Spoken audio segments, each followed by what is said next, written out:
नमस्कार, मी आनंद पिंपळकर. सर्वात प्रथम म्हणजे आता जो हा व्हिडिओ बनवतोय हा मी स्वतः लिहिलेला नाही आहे. हा व्हॉट्सअप फॉरवर्ड आलेला आहे आणि ज्या कोणी लेखकांनी लिहिलं असेल त्यानं माझ्या मनातलंच लिहिलं आहे, म्हणून त्याचे मी आभार मानतो आणि हा व्हिडिओ सादर करतो की मुलांची खरंच लग्न करायची आहेत का नुसती नाटकं करायची आहेत. आपण पाहतो की हल्ली लग्न चांगले मुलगा मुलगी असूनही होत नाहीत. का? कारणं असंख्य आहेत. जसं की कमी शिक्षण आहे, नको. पगार कमी आहे, नको. खेड्यात राहतो, नको. शेती नाही, नको. स्वतःचे घर नाही, नको.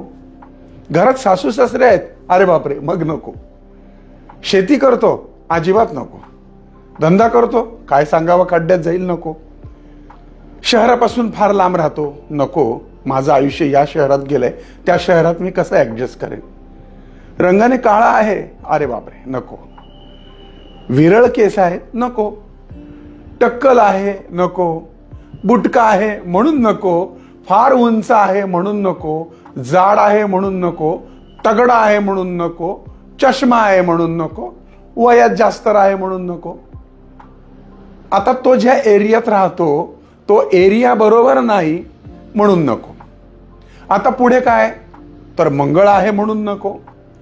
त्याच्या पुढचं कारण एक नाडी आहे म्हणून नको.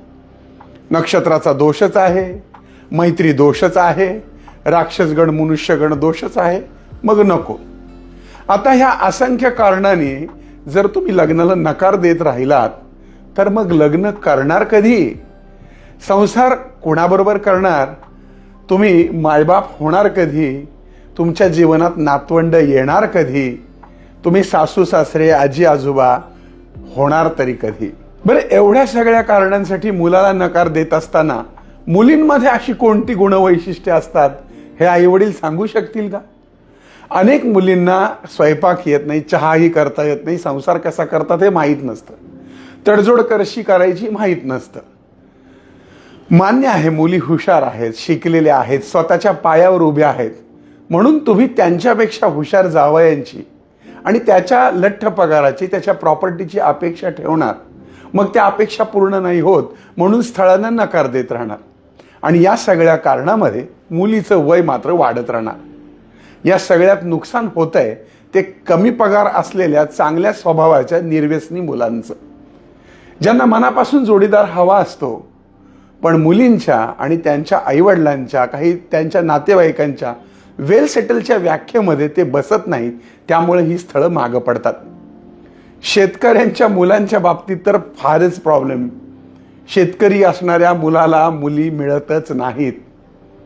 मुलाच्या लग्नाच्या वेळेस असलेल्या पगारावर मुलीच्या भविष्याची चिंता त्यांच्या पालकांनी करण्यापेक्षा त्या मुलावर विश्वास दाखवून मुलीचं त्याच्यासोबत लग्न करून देणं गरजेचं आहे.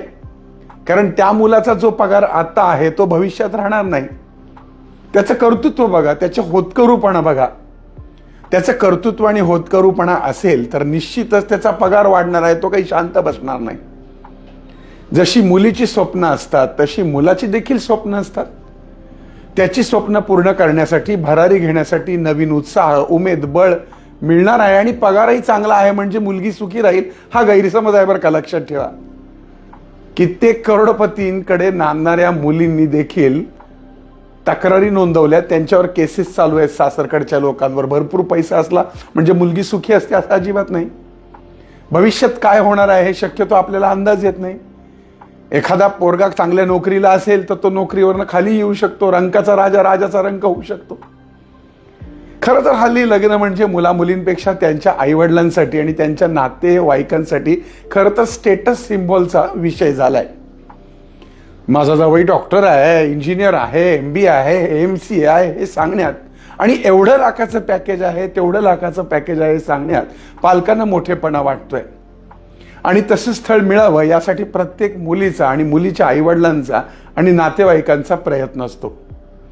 पण सर्वांनीच अशा अपेक्षा ठेवल्या तर बाकीच्या मुलांनी करायचं काय? त्यांची लग्न कशी होणार हा प्रश्नच आहे. पूर्वीच्या काळी जेव्हा लग्न व्हायची त्यावेळेस मुलं मुली एकमेकांना पाहायचे देखील नाही, लग्न लावून दिली जायची. म्हणून काही घटस्फोट व्हायचे का? तेव्हा ॲडजस्टमेंट केले जायचेच ना. उलट घटस्फोटाचं प्रमाण तेव्हा कमी होतं. पण जेव्हापासून लग्नामध्ये माणसापेक्षा शिक्षण, पैसा, प्रॉपर्टी याला महत्त्व आलंय तेव्हापासून घटस्फोटांचं प्रमाणही वाढलंय, हे सत्य विसरून चालणार नाही.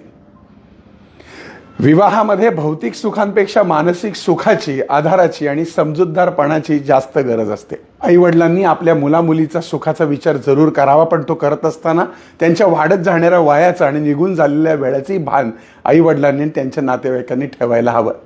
कुठेतरी थांबायला हवं आणि अपेक्षांवर अडून न बसता तडजोड करून पुढे जायला हवं, कारण अपेक्षा ह्या कधीच न संपणाऱ्या असतात. ज्योतिषशास्त्रीय प्रॅक्टिस करताना मुलांची लग्न कधी होईल हे विचारायला ज्यावेळेस 35, 38, 40 वर्षांचे लोक येतात, तेव्हा मला हसू वाटतं आणि मला आश्चर्य वाटतं की जर 35-40व्या वर्षी जर तुम्ही लग्न करणार तर तुम्हाला मुलंबाळं कधी होणार, ती मोठी कधी होणार आणि त्या मुलाबाळांचा आनंद तुम्ही कधी आणि कसा घेणार. लक्षात घ्या, आज आहे ते उद्या नाही, उद्या आहे ते परवा नाही. त्यामुळे आताचा क्षण आनंदामध्ये काढून संसाराला सुखी सुरुवात करा. प्रत्येकाला 100% मनाप्रमाणे मिळतंच असं नसतं, त्यामुळे जे मिळेल त्याच्यामध्ये आनंद माना. तुमच्या मुलीच्या किंवा जावयाच्या पायात लक्ष्मी असेल तर निश्चित प्रगती होणार. बऱ्याचदा असं पाहण्यात येतं की सासरा म्हणतो की मुलाचं स्वतःचं घर नाही. मुलाचं वय किती, तर 28 ते 30च्या रेंजमध्ये. अहो काका, तुमचं जेव्हा लग्न झालं आणि तुम्ही जेव्हा 28 ते 30 वर्षाचे होता तेव्हा तुमचं स्वतःचं घर झालं का हो? अर्थातच त्यांचं घर 50व्या वर्षी झालं. त्याच पद्धतीने त्यांना असं वाटतं की 25 ते 30च्या रेंजच्या मुलाची एवढी प्रगती असावी की बास रे बास, त्यानं मुलीला मर्सिडीजमध्येच फिरवावं. तर लक्षात घ्या, थोड्याशा अपेक्षा कमी करा. मी मुलीच्या वडिलांना दोष देतो अशातला भाग नाही. बऱ्याचदा असं पाहण्यात येतं की मुलांची लग्न करायची आहेत, पण ज्यावेळेस फोन केला जातो की तुमची मुलगी किंवा तुमचा मुलगा लग्नाचा आहे का, त्यावेळेस समोरच्या व्यक्तींकडनं रिस्पॉन्सच दिला जात नाही. फोन उचलले जात नाही, उचललं तर बोललं जात नाही, बोललं तर भेट घेतली जात नाही. अगदी कांदा पोहे, आता तर तो विषय मागच राहिला आहे. मुलगी म्हणते मी आधी भेटते, पाहते, मला आवडला तर विचार करते. बऱ्याचदा असंही पाहण्यात आले की मुलगी म्हणते की मी त्याच्याबरोबर वर्षभर राहीन, काय म्हणतात ते, लिव्ह रिलेशनशिप, आणि मला वाटलं तर पुढे कंटिन्यू करेन. नाही चालत असं. तेव्हा काळजी घ्या. आता तर नवीन एक ट्रेंड वेगळा चालला आहे की मुलींशी लग्न करतायत आणि मुलांशी लग्न करतायत. ठीक आहे, हा ज्याचा त्याचा व्यक्तिगत स्वातंत्र्याचा भाग आहे आणि कायदा सुद्धा त्याला जर मान्यता देतोय, तर माझं त्याच्याबद्दल काही म्हणणं नाही. परंतु अपेक्षांचं ओझं मात्र कमी करा, म्हणजे लवकरच आपल्या मुलाबाळांची लग्न ठरतील. हा लेख मी लिहिलेला नाही, ज्यांनी कोणी लिहिला आहे हा मला व्हॉट्सअपवर आला होता. त्या अज्ञात लेखकाच्या आभारासह मी सादर करत आहे. धन्यवाद.